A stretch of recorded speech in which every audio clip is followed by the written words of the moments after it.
Il y a 1 an tout pile, avec Quentin, nous sommes partis en Islande réaliser notre rêve. Le trek du Logagur au départ de Landmannalaugar. Elle est pas belle la vie là. Là elle est pas belle. Cette année, nous partirons en trek pendant 5 jours en autonomie complète dans les Pyrénées, le long du Tour des Périques.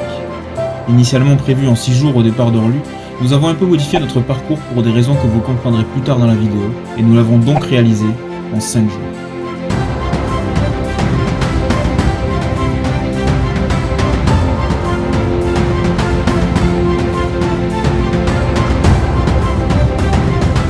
C'est donc à environ 2 heures de Toulouse que nous débuterons notre aventure. Bienvenue avec nous sur le Tour des Périques.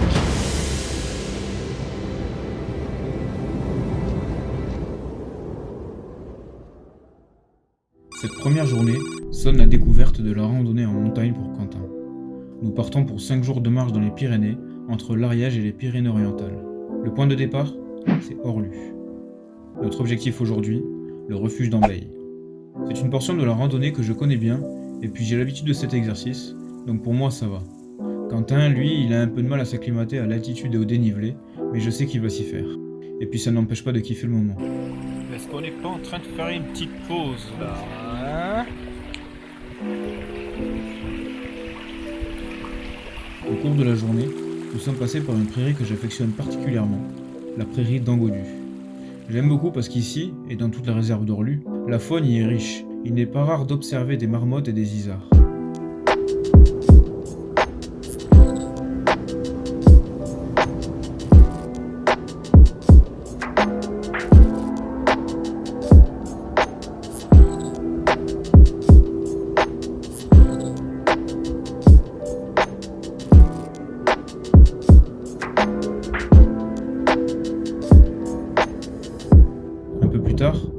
Le ciel se noircit et l'orage gronde, mais par chance il restera derrière nous. La montée se poursuit un peu, et arrivé à un petit col, nous apercevons l'étang d'Ambeille, qui signifie que le refuge est tout près.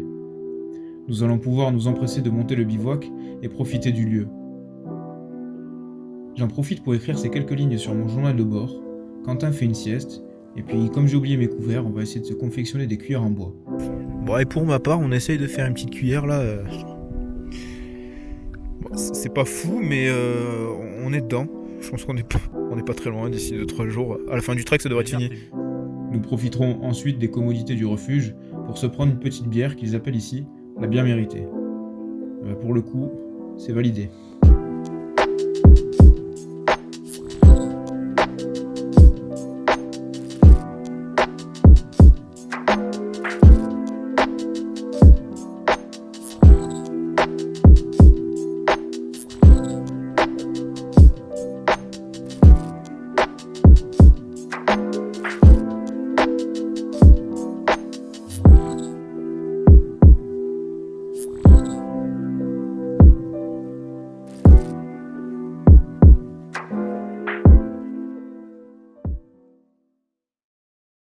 Comme l'avait prédit la météo, notre première nuit sur le trek au refuge d'Ambeille a été quelque peu mouvementée. En effet, des vents allant à plus de 100 km/h se sont mis à souffler une bonne partie de la nuit et toute la matinée. C'est impressionnant. Ah, il est content là. Il est content le Quentin. Nous partons désormais en direction du refuge des Bézines, autour duquel nous devrions planter la tente, mais nous verrons par la suite que tout ne s'est pas passé comme prévu. Durant notre chemin, les rafales nous font tomber à plusieurs reprises avec notre gros sac. Il faut parfois s'accroupir pour ne pas se faire chasser. Et comme si ça ne suffisait pas, la pluie se joint à nous, pour notre plus grand bonheur bien évidemment. Le sentier suit plusieurs étangs, petits ou grands, comme l'étang de la Couillade et l'étang Faury, qui donnent bien envie de se baigner, mais la météo, elle veut pas. Nous nous arrêtons manger au-dessus de ce dernier, tant que nous sommes à l'abri du vent. On est sur une petite pause, et le paysage autour est quand même vraiment pas mal.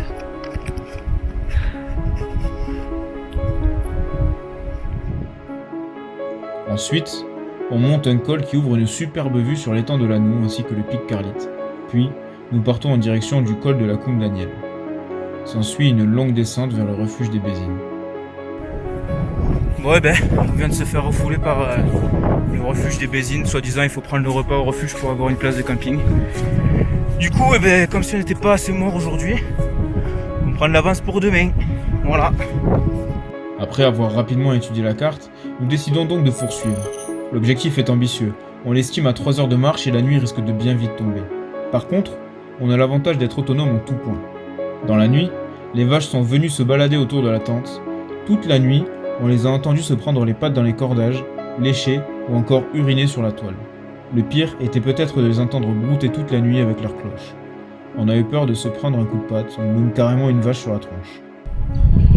Donc voilà, c'est au petit matin au réveil que je vous fais un petit update. En fait, donc du coup, on s'est fait refouler au refuge des Bézines. Notre objectif, c'était donc d'arriver ici, près de la cabane du Rousset. Donc c'est là qu'on a planté la tente. Et si j'ai pas filmé avant, c'est que l'heure tournait un peu dangereusement, vu qu'on a planté la tente dans la nuit et que c'est pas franchement terrible. Enfin, le cadre est quand même super joli.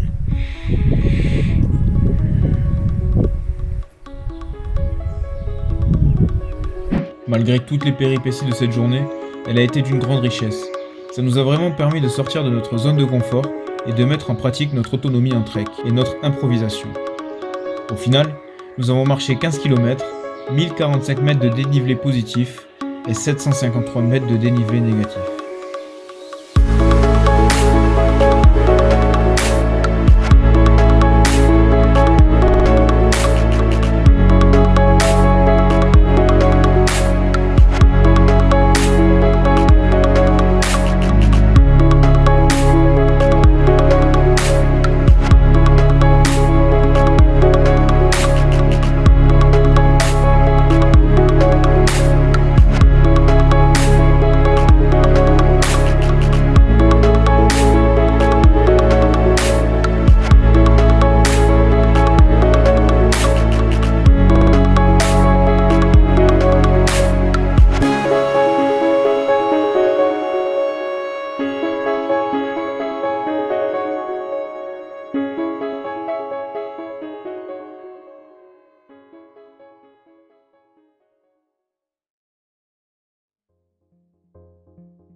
Ce matin, au réveil, je fais un point sur la carte concernant le parcours de notre journée.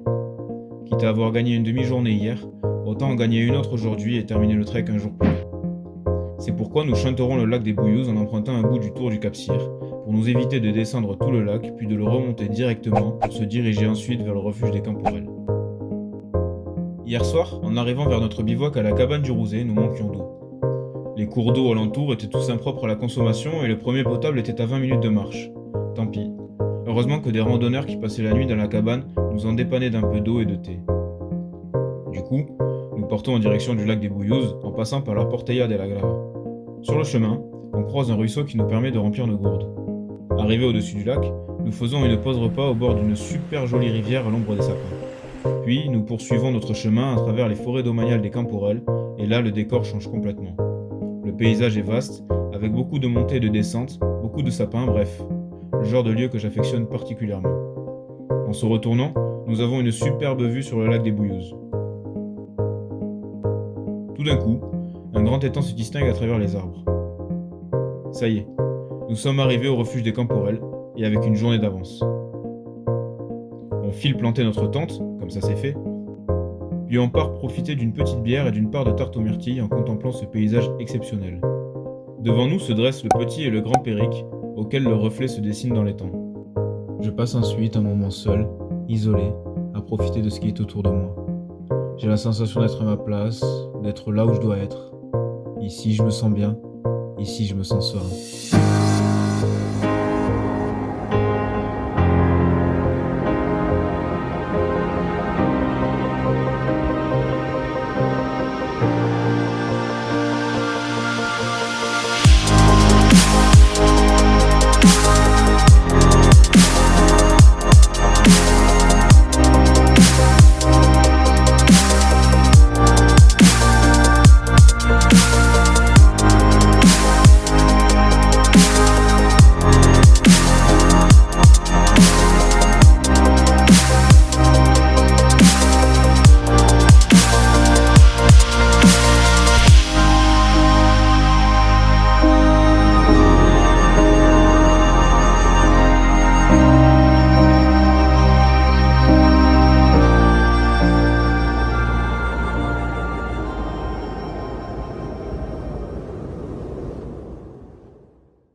soleil se lève, nous sortons de la tente et clairement qu'on se le dise, il fait pas chaud. C'est tellement agréable de se lever dans un endroit pareil. Très vite, le soleil arrive au-dessus de nos têtes et je me sens pas très bien, comme barbouillé et un poids sur l'estomac. Nous prenons malgré tout la route en direction du refuge d'Ambeille. Souvenez-vous, c'est ici que nous avions passé notre première nuit sur ce trek. Comme d'habitude avec Quentin, on arrive toujours à se compléter, alors lui qui avait du mal à s'acclimater à la montagne ces derniers jours, aujourd'hui, c'est lui qui me soutiendra dans mon petit moment de faiblesse. Nous marchons dans un superbe paysage de pâturage puis de crêtes jusqu'au pic de Terreur. Ici, nous faisons une pause à l'ombre des 2 panneaux solaires alimentant le relais radio des secours, ce qui me fait le plus grand bien et me permet de repartir en pleine forme. Tout d'un coup, nous entendons au talkie-walkie caché dans les caissons que des départs de feu sont signalés pas loin de notre route, dans le secteur des Baksuyad. Les pompiers répondent qu'ils vont passer faire une reconnaissance. Un peu plus loin, en descendant du col de Terreur, nous décidons de faire une pause à la Jazz des Espagnols. Je me retourne et je découvre au loin une étendue calcinée avec plusieurs foyers bien marqués. Ayant le drone sorti à ce moment-là, je le fais s'approcher pour capturer quelques images pendant que Quentin tente de contacter les pompiers, car on n'y voit personne. Sauf que dans la réserve d'Orlu, le réseau c'est pas vraiment ça. Il est inexistant en fait. Nous reprenons la route par la Jazz de Dessa et de Dela. Ah, un petit peu de montée là, on n'est pas content là. M'en fous maintenant, j'aime bien. T'aimes bien Vito, t'aimes pas. Ce matin, je suis désolé, mais je me suis pas plaint. Le chemin continue à flanc de montagne, sur un balcon étroit et vertigineux, la passade de Mortes. Il faut ici avancer avec prudence. Ensuite, le sentier reprend une petite portion que nous avions prise le premier jour. Nous voilà à nouveau au refuge d'Ambeille. Autour d'un soda et d'une part de tarte à la myrtille, nous avons parlé du feu au gardien qui semblait être au courant, nous affirmant que le feu était signalé depuis 2 jours et qu'il était sous surveillance.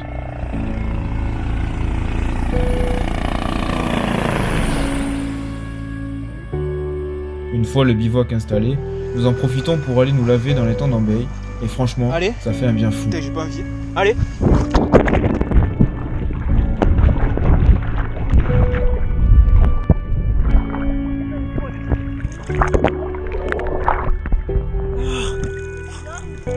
Elle est pas chaude.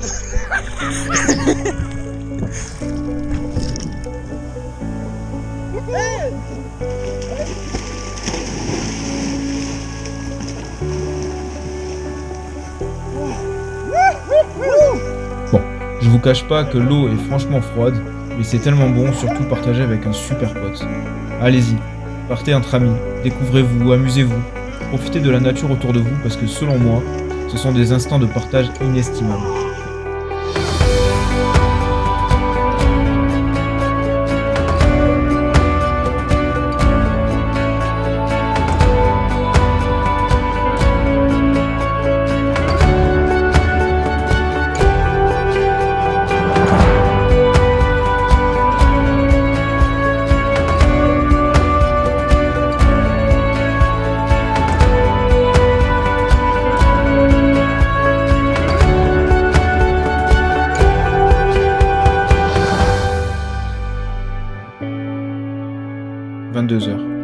La nuit commence à devenir de plus en plus sombre et pour la première fois de notre séjour, la Voie lactée se dévoile au-dessus de nos têtes. Quentin est parti se coucher, mais je suis resté là avec un bol de chocolat à dévorer ce ciel étoilé. Je me sens petit et en même temps privilégié, loin de la pollution lumineuse des villes. Il y a énormément d'étoiles filantes et à cette période, c'est sublime. Tant pis, j'ai pas l'appareil photo mais tout est dans ma tête, c'est ancré, c'est imprimé, c'est là sous mes yeux. Tout à coup, une lueur attire mon attention. Une étoile filante énorme, bien plus grosse que les autres. C'est fabuleux. Je pars me coucher en ayant littéralement des étoiles dans les yeux.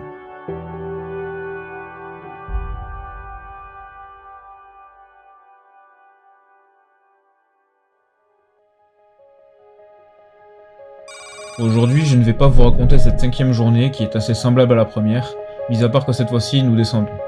Non, je ne vais pas vous la raconter, mais plutôt en profiter pour débriefer et conclure cette vidéo. Cette aventure a été pour tous les deux exceptionnelle et très enrichissante. C'est vrai que l'on était loin de ce qu'on a vécu en Islande et de toute façon, c'est inimitable. Puis, on savait que ce serait différent.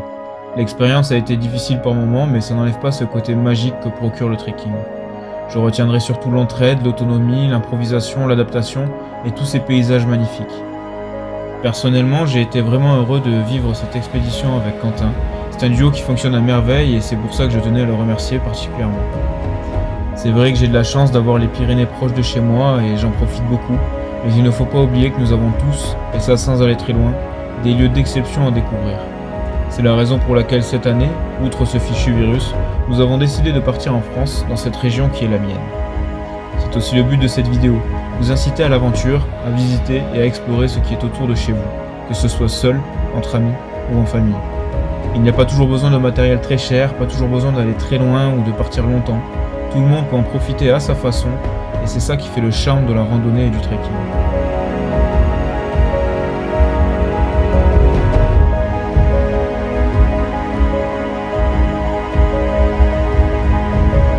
Nous sommes maintenant arrivés au parking des Forges d'Orlu. Merci d'avoir pris le temps de regarder cette vidéo et j'espère sincèrement qu'elle vous aura plu. A très bientôt pour de nouvelles aventures.